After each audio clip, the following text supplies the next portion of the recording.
السلام عليكم ورحمة الله وبركاته. اللهم صل وسلم وبارك على نبينا محمد وعلى آله وأصحابه أجمعين. عاملين ايه يا حبيب قلبي؟ من آخر وصفة كنا مع بعضينا. بصوا بقى النهاردة عاملين وصفة محشي مشكل بقى. بصوا أسعد حاجة، أسعد من الأكل نفسه اللحظة دي، إن أنا كده أقلب الحلة في الطبق بتاع المحشي ده كده، يبقى أسعد لحظة عندي، إنجاز يعني. أنا كده أنجزت. تعالوا بقى نشوف وصفتنا.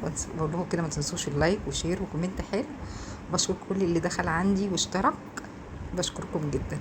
رب وصفاتي تعجبكم. يلا بقى نقول بسم الله الرحمن الرحيم. وعملنا الطريقة طريقة مميزة وحلوة قوي. هنا عندي جبت كوسة، وجبت بتنجان اللي هو الاسود، وجبت بتنجان اللي هو مش الابيض خالص، اللي هو الرجواني دوت شويه البنفسجي. هنا عندي بيحبوا الاسمر والابيض مع بعض. بقول لكم كده بقى. بصوا انا قورته، لسه هغسله طبعا، لازم يتغسل يتشطف من جوه ومن بره كويس بعد ما تقوريه او تفرغيه كده.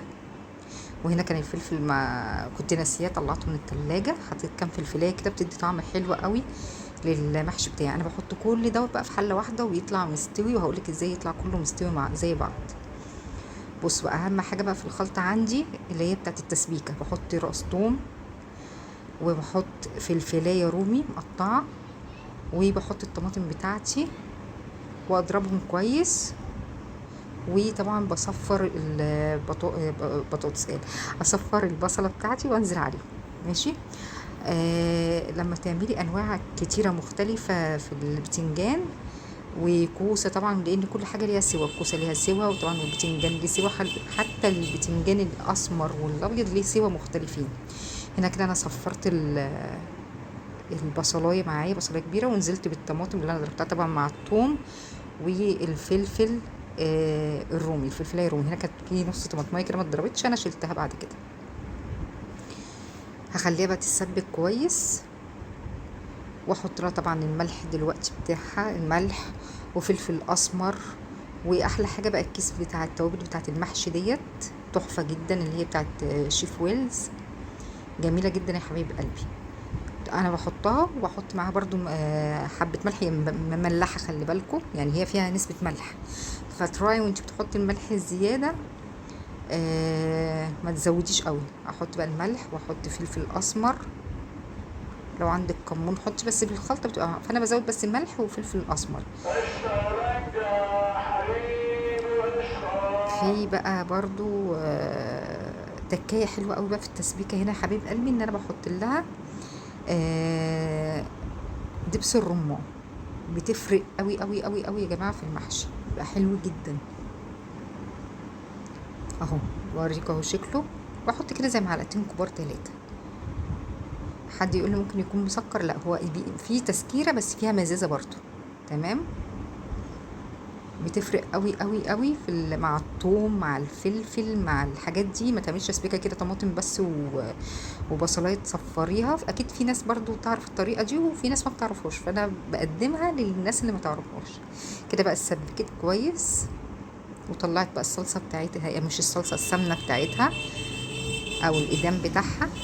بكون انا غاسله هنا الرز ومصفياه، وبنزل على التسبيكه، يعني التسبيكه بتاعت الصلصه. وطبعا ببقى مقطعه الخضره وانزل عليها كده. بنزل شويه شويه بقى عشان ما تنزليش على طول بالرز يطرطش عليك الصلصه، هتتبهدلي يعني، بعد الشر عليكي.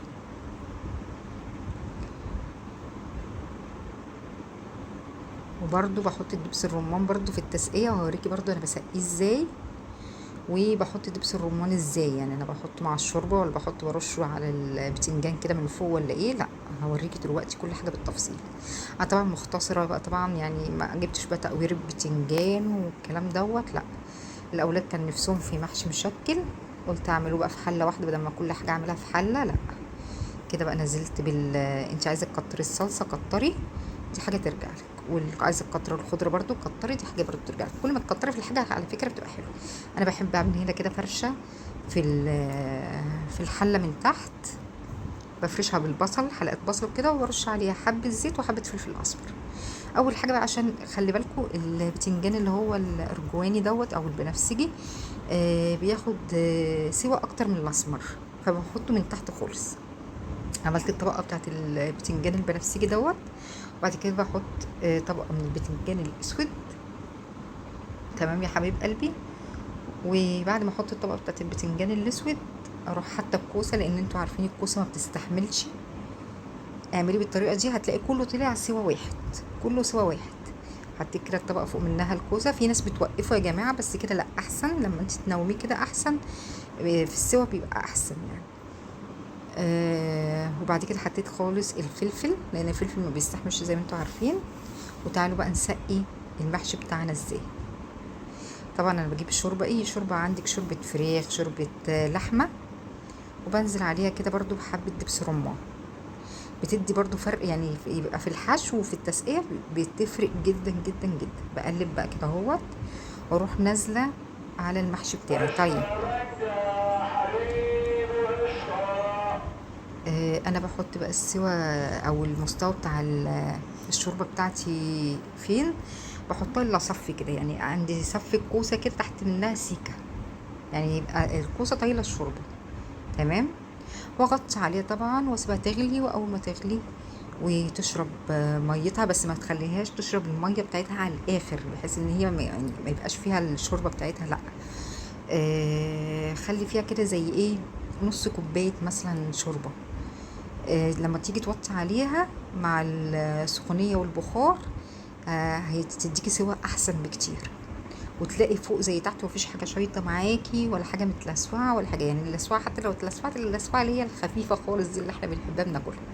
وهي دي جات اللحظه الحاسمه، ولازم انا اعمل الحركه دي عشان كله يفك كده، وانزل بيه على الطبق بتاعي او الصينيه بتاعتي او السرفيس، ايا كان انت عايزه ترصي كده بالواحده رصي. بس انا هي دي لحظه السعاده بتاعتي في المحشي. حد يقول لي ما اعرفش، انا بحبها. حد زيي بقى، لو حد زي كده يكتب لي بقى في تعليق كده، ايوه احنا زيك. قلت اعمل حاجه النهارده مختلفه، وصفه مختلفه غير المخبوزات والعجن وكده. ما تنسوش في اللايك يا حبايب قلبي، يا رب وصفتي تعجبكم. ولو اول مره تشوفي قناتي، يا ريت تشتركي في القناه وتفعلي الجرس عشان يوصلك كل جديد من القناه. السلام عليكم ورحمه الله وبركاته. مع السلامه حبيب قلبي.